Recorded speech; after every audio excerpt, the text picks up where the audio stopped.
Welcome back to the second week of me hitting record and sharing my thoughts a little bit and giving an update about what I've been doing over the past week. I want to start off by just giving a huge thanks to everyone who commented or reached out to me on the last video. I did anticipate that someone would have something to say, in agreement with what I was talking about, but the response was really overwhelming. Lots of positive sentiment, of course, and lots of people that were feeling the same thing, I guess, or going through similar things. So it's really nice to be part of a supportive community, and for various reasons, I haven't been able to respond to all of the comments yet. But just know that I did read each and every one of them, and it really meant a lot to me to get that kind of feedback. So thanks a lot. Definitely less of a idea of what I wanted to talk about this week. Certainly less to get off my chest as opposed to last time, but I figured I'd give a quick update, at least about sort of what I worked on in the past week. And then I also wanted to show off, the new pedals. So that's kind of like how this is going to go. I guess we'll do a little blurb at the beginning, me just talking to the camera, and then I'll try and get in the habit of throwing something up on the desk, plugging it in and playing along for you guys. So this week I'll demo the new pedals that I'm putting out this year, except for the Klon. So if you just want to skip ahead to that in the timestamps, you can. But basically, other than that, I'll just be sort of talking about what I've been working on. So last week, finally got everything in for the JF 101, which is my version of the Mogger Lowpass filter. So I've already had people pre-order a bunch of those. So I'm getting started on it. There's just one thing I'm waiting for to finish, which is some custom cables to connect the two PCBs. So hopefully those should be shipping soon. And, my plan was sort of to get those cables mid-September or hopefully sooner, and then have these pedals shipping at the end of the month, approximately, at least the ones that have been pre-ordered so far. The other update, which I'll throw up on the desk, is the new pedal board that I've been working on. Part of the reason I wanted to document the last one was because of I wanted to rip it apart. So I'll probably throw a little time lapse up here that I recorded on my phone of me taking apart the old board and then putting together the new one. So first thing I did was rip apart the old one, organize all those cables, and then I started putting dual lock on the new board, which I made out of an old TV stand, at least like some black MDF from a TV stand. And that's how I made the bottom shelf and the little riser that the Boss pedals are on. And took the back shelf off the old pedal board and put it on for that third row. And then you can see I'm wiring up the power cables and then going and doing the audio cables. Like I started with the input and the output, and I was testing it as I go, everything powered up and doing one loop at a time. So I thought that was a good way just to make sure, everything's working. Don't just like plug in a mess of cables with it and be like, oh, why isn't this working? I got it going like one loop at a time, except for waiting on some cables to finish it. But that's pretty cool. I'm very happy with how that has turned out so far. And so take a quick look at that. And then what else have I been working on? Well, obviously I had to spend a little bit of time editing the last video, which probably spent more time than I needed to looking through it. But I went through and cut out a lot of the I guess No, not the noise of the guitar, but parts when I was speaking, I think I just cut out the room noise. I don't really like hearing the clicking of my pick on the strings as opposed to the recorded sound. Or like, I don't like the room sort of picking mixed in with that, but I don't think I did that for this video. But you know, editing's always a time-consuming process, even if you're not cutting anything up really that much. The other cool thing that I was working on was putting some of these together, which I'll show off. Again, like I'm probably most excited about talking about this pedal.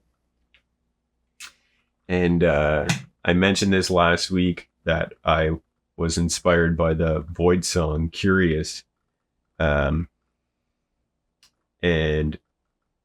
I've actually been in contact with the guitar players from the Voidz. So it started off, I believe if I'm going back, you know, I wanted to know what that effect was. And I heard an interview, you know, play the audio right now, but it's Beardo, one of the guitar players in the band, talking about the pedal that Amir used to record the song. Amir, the other guitarist, he had this crazy Schumann pedal. Is that what it's called? Schumann? Yeah. And it's like a $4,000 pedal guitar. It's the most expensive guitar pedal probably anywhere in the world. There's actually living animals and he inside it. Borrowed it from somebody and he brought it in the room. And I remember, because I play guitar as well, we both play guitar, and when I heard the pedal come on, I was like, okay, I have to stand down to that pedal, because I had no pedals in my arsenal that could compete with that pedal. And then Amir just started playing along with that riff. I think maybe you asked him to play that riff, and the guitar work on that is so incredible. Just you know, all that crazy scratching. A lot of people might even pick up that that's guitar.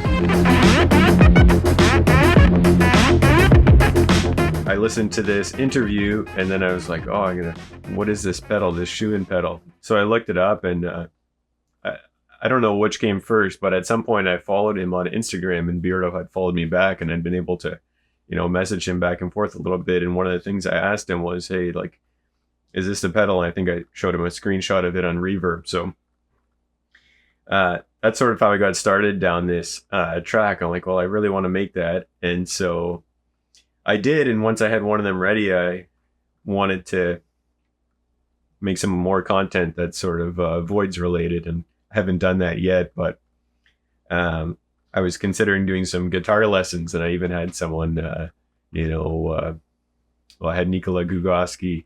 I commissioned him to, transcribe a couple of their songs for me. So, because I wouldn't have been able to do that by ear all by myself. And I was going to, well, hopefully I still will do that at some point, put out some Voidz guitar lessons, but I thought that would be like a good intro into this pedal. And then I got the idea of, well, I really want to know how he's using it. So I asked Beardo if he could ask Amir for me, and he was kind enough to connect me with him via email. And so I've had some back and forth with Amir. So that was one of the things I was doing last week, was finishing up these pedals, corresponding with him. And he's kindly agreed to, not only receive some pedals for me.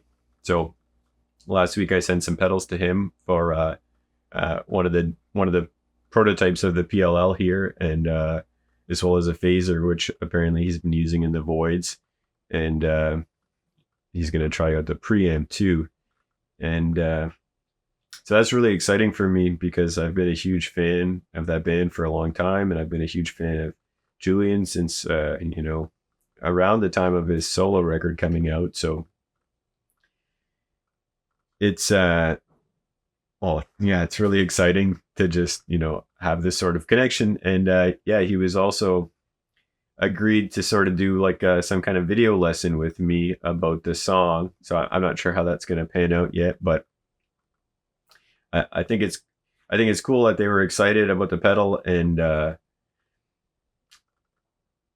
he actually only was borrowing the original Schumann like for a brief period of time when they tracked that song, and he wasn't really sure how he used it. And he talked about how he couldn't really get the or at least didn't seem to be able to recreate the same sound twice with it, or that was kind of a tricky thing to do. So he ended up giving it back to his friend. So I'm like, pretty excited that I can give him one to use, and hopefully he likes it and it feels the same, because we both talked about how other PLLs didn't seem to be able to do the same thing. So that's kind of where I'm at with that. And, I'm looking forward to hearing back from him when he gets the pedals, gets to try them out. So stay tuned for, hopefully some sort of collaboration video, at least in the future, about that. So I think that's pretty much it for what I wanted to talk about. So without further ado, let's take a look at the pedal board, and also after that, take a look at the new pedals I've been working on. All right, so I got the new board up here. One good thing about this one is that it actually all fits on the camera. It's just wide enough to fit in between the stand that I have to hold the camera up here. So it's not completely done yet, but I'm pretty happy with how it turned out so far. I just got to get some more of these flat cables that I like to finish up wiring. I ran out of them. And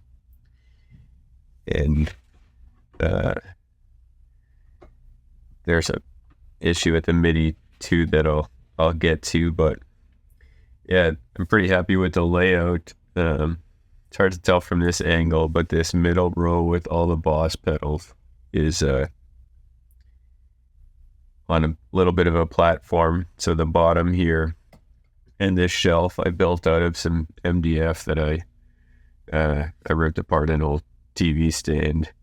And just cut it to size, cut a few pieces out, and then this top shelf is the same one from my old pedal board. So I just flipped it over because it actually had a bit of a curve from the weight before, so now it's got a bit of a upward curve, and I changed the position of the brackets, and I was able to bend it down again to angle it just behind here. But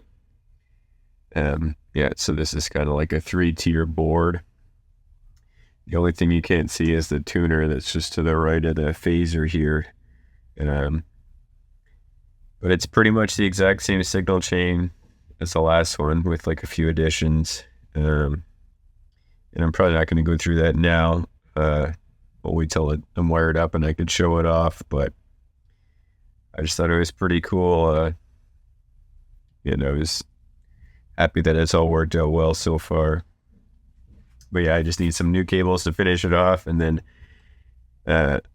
potentially a new right angle MIDI cable, because I want to go MIDI out of this, and it's hard to see here, but the jack is right angle, it's bent up, so it makes it pretty much impossible to click this.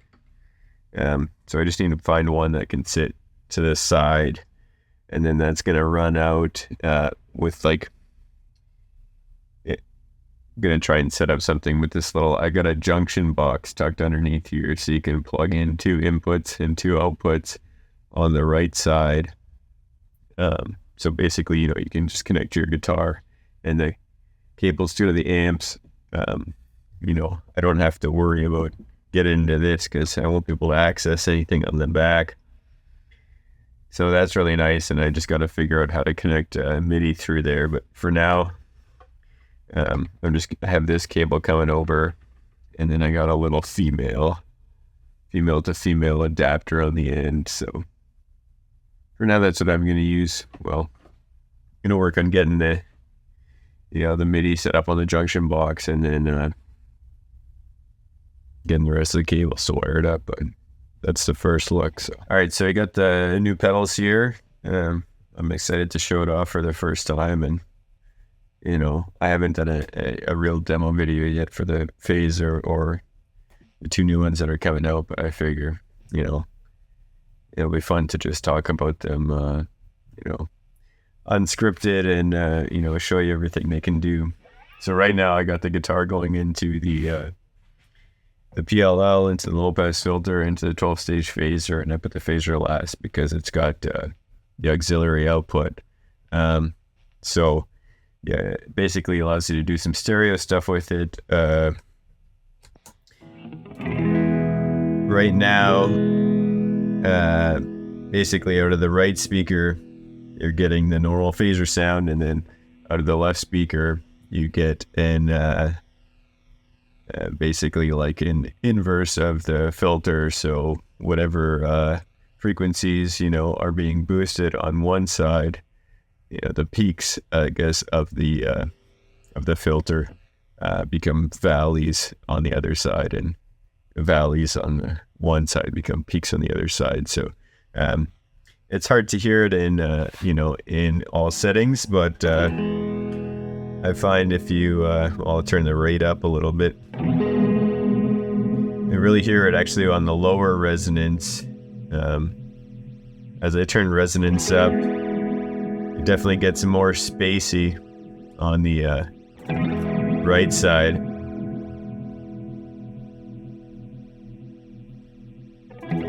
I guess you can get a good balance of it though when it's in on the lower resonance settings. So starting with the phaser, both of these are basically set into two sections. Like for this one, we've got the LFO section and the phaser section. The phaser section basically allows you to control 2 parameters plus toggle between 6 stages or 12 stages, and the sweep basically shows not shows you, but you get to decide where exactly on the frequency spectrum is the phaser gonna be phasing. So the middle is kind of like the normal position, and you can turn the sweep more into the lower frequencies or the higher. It'd probably be easier to hear if I turn the resonance and the rate up a little bit.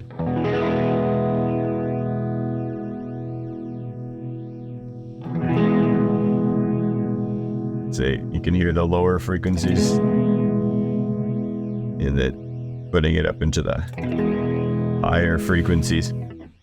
And then obviously the resonance control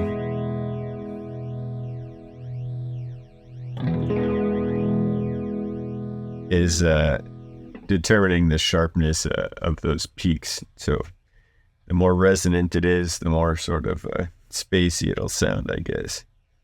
And then on the left side, you have the amount of the LFO. So you can have the LFO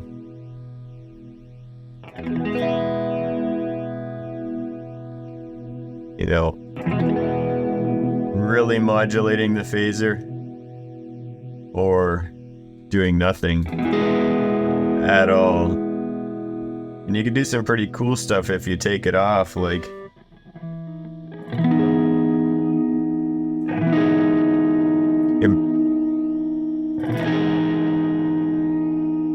you're basically gonna get a static filter.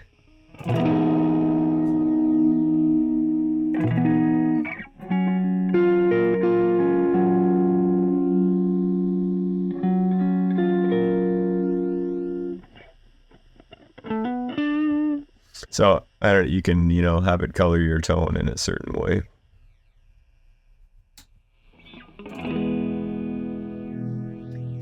And then obviously on the LFO side, we also have the rate control. So this should be going on the low mode from 0.01 hertz to 2.5 hertz. So almost imperceptibly slow.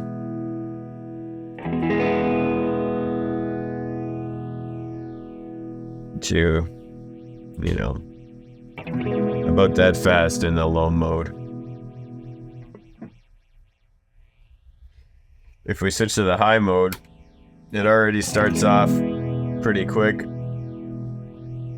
A little bit slower than the minimum setting of the low mode, but you should get from 1 hertz to 250 hertz.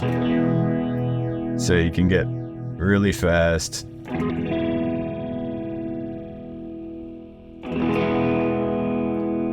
and to the point where you can't even see it, the LFO LED moving anymore. If we turn the amount up, turn the resonance way up, you can actually hear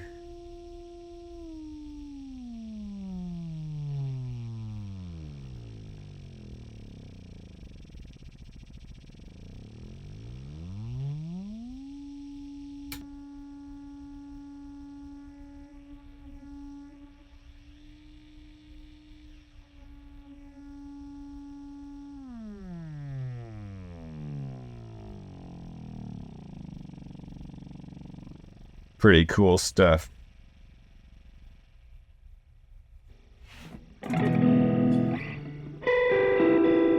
So lots of versatility with the phaser, and then it's also got the level and drive control, so you can sort of match it to your bypass tone. So these aren't affecting it when it's in the bypass mode, though I am getting the drive from the low pass filter. You can set this up so, right,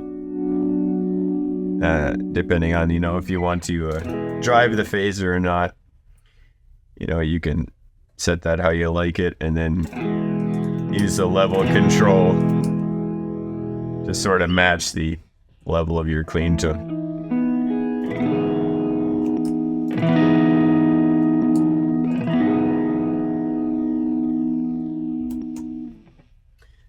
So that's just sort of the phaser in a nutshell. If we take a look at the low pass filter, we can do a lot of cool stuff with this. First, I'll show you how you could use it as a true low pass filter.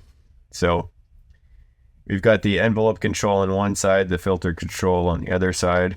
This will allow you to control the mix, and this mix knob basically crossfades from your dry signal to the filtered signal. So here I'm basically not letting any frequency pass through. Well, it says 20 hertz. So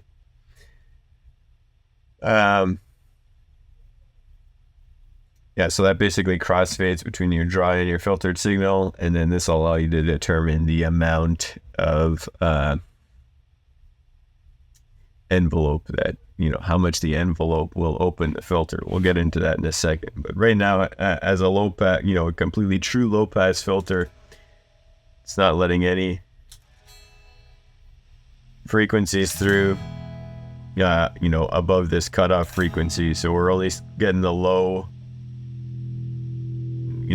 As we gradually turn this up, we'll start to let more of the high frequencies through. So you turn it up to 12K, and then, you got a lot, most of your signal back coming through. So, to use it as that true low pass filter, basically you don't have any amount. You've got the mix fully up, so you're only getting the filtered signal. And then we'll turn the resonance all the way down. You can smooth out the envelope with a toggle switch, or you can have it, be fast. I think for a guitar, it's typically better to smooth it out. And then you can switch between a 2-pole or a 4-pole filter, which basically just determines the sharpness of the cutoff. So that's sort of the general, right, how a low pass filter works.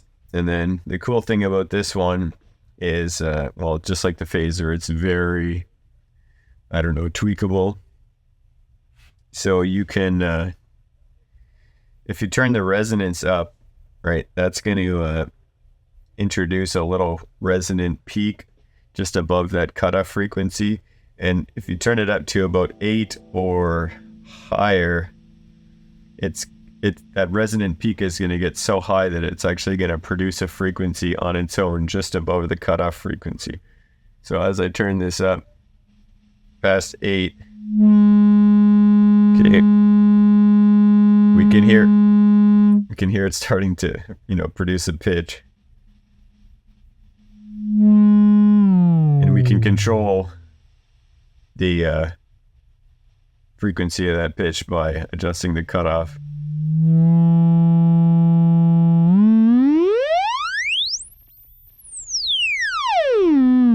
Pretty cool. So you can use this, as a noise generator. Sounds cool with the phaser.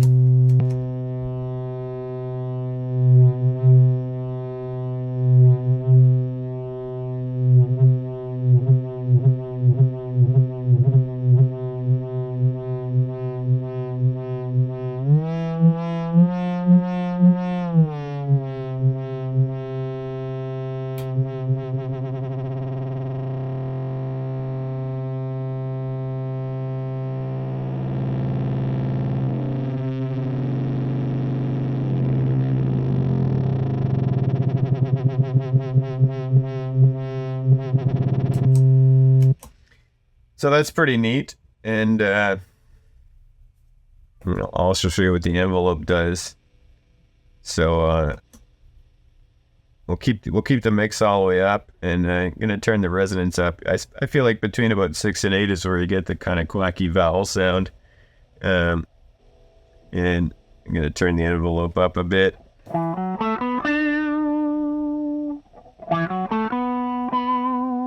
So you can find, what frequency works best for your instrument. It's probably going to be different for, whatever you're using. If it's a bass, it's a guitar. And depending on where you have the amount set and also the drive, it's just going to determine how hot the signal is. Those two things are kind of going to determine how much the cutoff frequency opens up and, let some of those higher frequencies in momentarily, like when you strike the, the string or the instrument.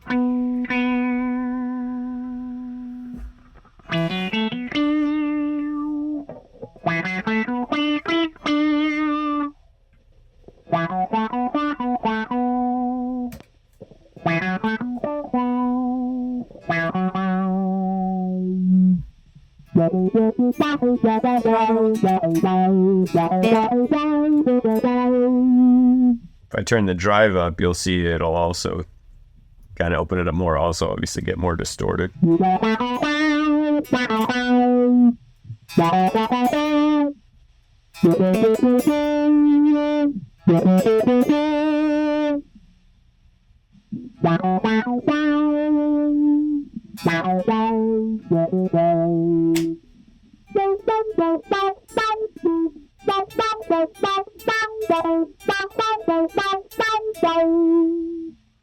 And then, you can also turn back the mix if you want to add some of your dry signal back to that.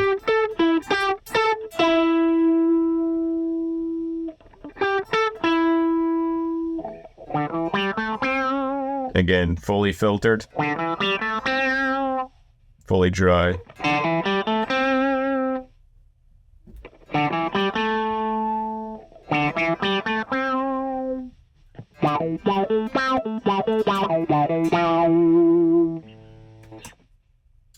All right, so that's those two in a nutshell. Let's take a look at the PLL.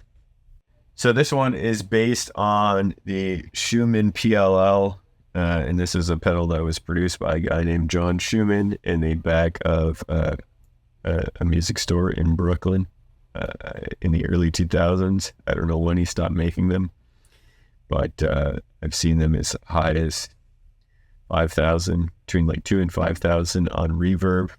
And I believe there is another company who's recreating this, and I sort of took that also as inspiration to build in the optional momentary and drone accessories. And the reason I was interested in this pedal was because it was used on the song Curious by The Voidz, one of my other favorite bands other than the Chili Peppers. So I always wanted to know, for a long time what effect that was in the song. And at some point I got some idea that it was a PLL, and it was confirmed to me that it was the Schumann PLL by the other guitar player in the band, Beardo, who I actually was able to get a response from on Instagram. And it was the other guitar player in the band who used the pedal. His name's Amir. So probably wondering like what this is. It looks crazy. And, I'll try and do my best to explain it. But, most simply put, it's a fuzz harmonizer. So it basically slams your signal into a square wave and then uses some CMOS logic, I guess, to multiply and then divide it. So you get this upper and lower harmony. And it's also just, the way it tracks is sort of intentionally unpredictable and weird. So it can make a lot of crazy noises and it can do a lot of fun stuff. But first I'll just show you, the general layout of it. There's a master volume and then basically a 3-channel mixer. So there's an individual volume for the square wave, which is like your dry tone, and the divided signal, which is your lower harmony, the multiplied signal, which is the upper harmony. And the wave shape is sort of a post-mix filter. So it's kind of like a tone control for the fuzz at the end. And then this section over here by the input is basically used to sort of control, these three specifically control how closely the harmonies follow your playing or how weird they are. And then the trigger is what converts your input signal to a square wave. It's sort of letting the most signal through in this middle position and then becomes gated, sort of like a fuzz factory sound almost when you turn it to the right or left. And then this preamp adjusts the input gain. So this is the clean tone. I'll engage just with the square wave fuzz. Okay. As you can see, it's like, it's very quiet. It's really only coming through when I'm playing. And again, if I want it to be more gated, you can turn that. Kind of get a real sputtery thing when it triggers off to the side.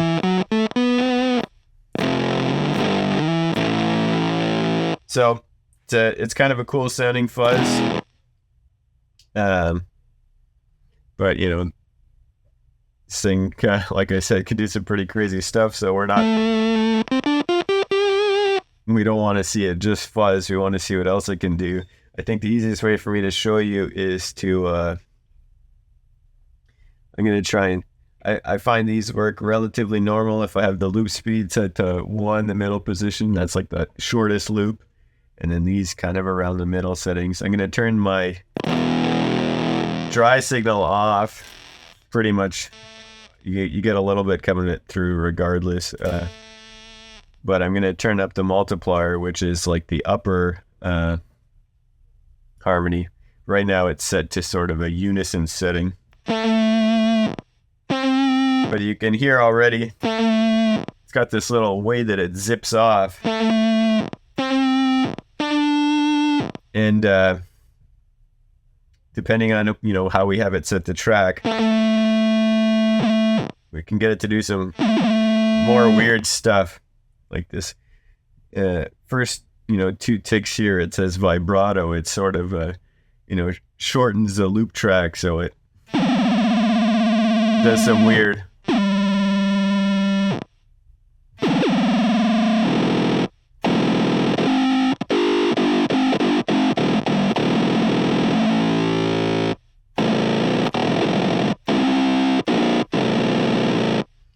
Anyways, if we put it back in the middle, kind of close to tracking relatively normally. Again, we'll go back. I'll play that same thing with just a square wave.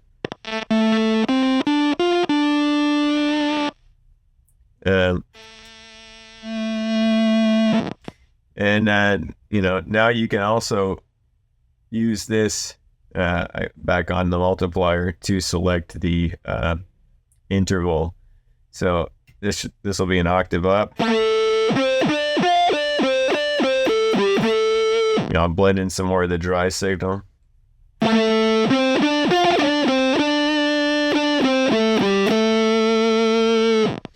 So that's pretty cool just on its own. And then we can also let's blend in some of this lower harmony.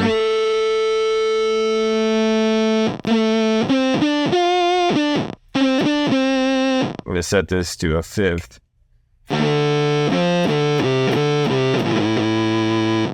And that's just with the, the upper and the lower harmony. You can also bring the square wave original back in.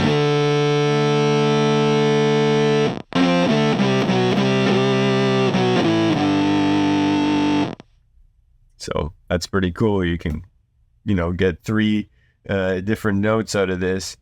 And, we can also, I'm going to turn the square wave down again. Let's just go back to the, it's easier to show the tracking controls with just one voice. But you can see that this has 1, 2, 3. You can, this is the shortest setting. You can make it a little bit longer and even longer still, but it'll sort of ramp up and ramp down from whatever you played, depending on how it's set.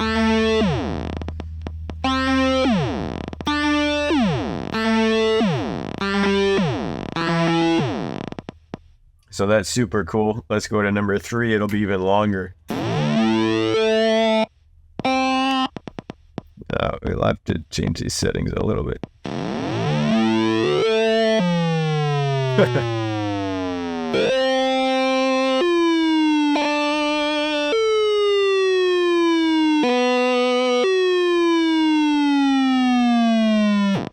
So super cool. Like you can, I don't know, I had this thing sound like a police siren.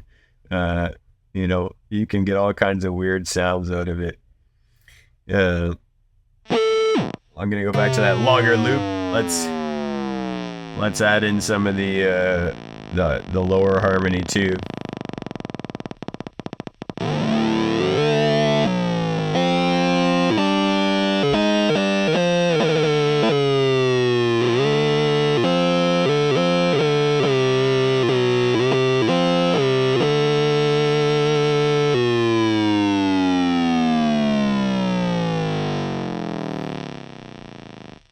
So that's kind of the basic functionality of it. One other thing to mention is you can also switch the phase of the multiplier or the divider. And we still haven't touched on the sort of optional accessories. So there's a momentary switch that will allow you, and depending on the position of these toggle switches, to either momentarily enable or momentarily interrupt the harmonies, and you can set it up differently for each of them.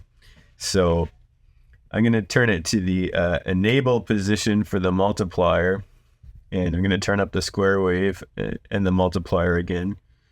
So right now you should hear just the square wave, but when I hit the momentary foot switch now, it'll, as long as it's depressed, will introduce the multiplier. So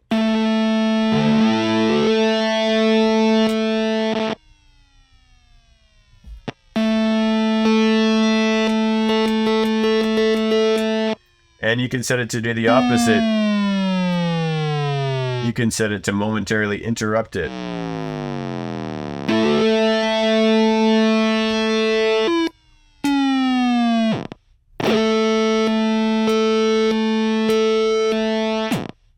And we can do the same thing with the divided signal. And you can either enable it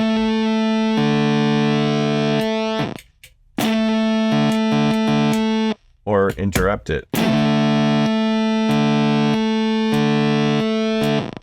So if you set these opposite, you could use it to switch between the multiplier and the divider. It'll turn off the dry signal.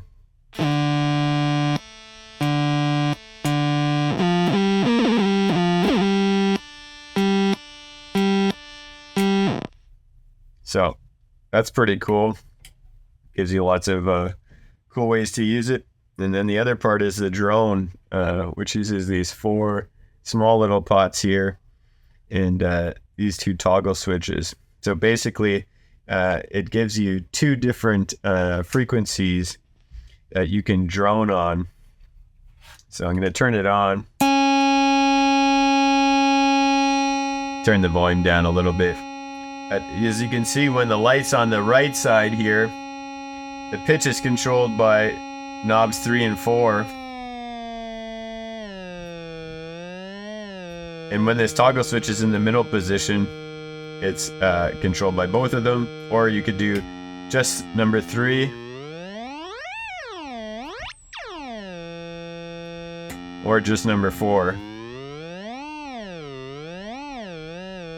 And then the swap switch will switch sides, and then you'll have control over the drone pitch with 1 and 2.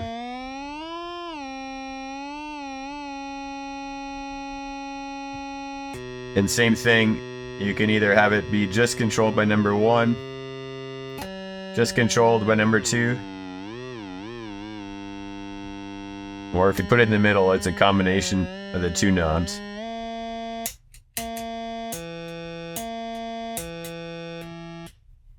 And again, this is basically the it's not making your, obviously it can't make your dry signal produce a pitch. So the pitch that it's producing is based off the the multiplier and the divider. So if you want to momentarily introduce that drone, I set both the multiplier and the divider to the enable mode. You can momentarily drone on that frequency, or you could momentarily cut it.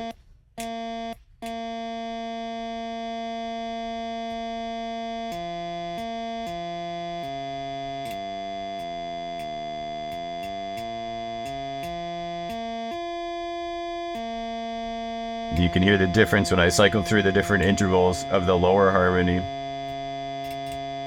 Doesn't do anything with the multiplier on this setting.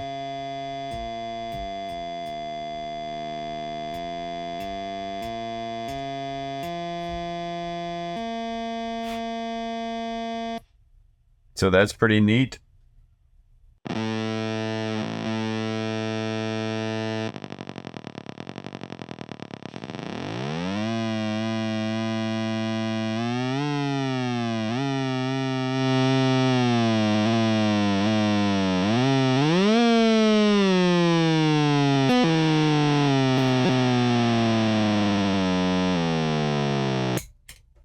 Anyways, that's enough weird sounds out of that one. But yeah, I hope that does a good job of explaining everything that it does. I'm still trying to figure it out, so hope you like it. All right, so that's it for this video. Thanks again for watching, if you've made it this far. And yeah, see you next week.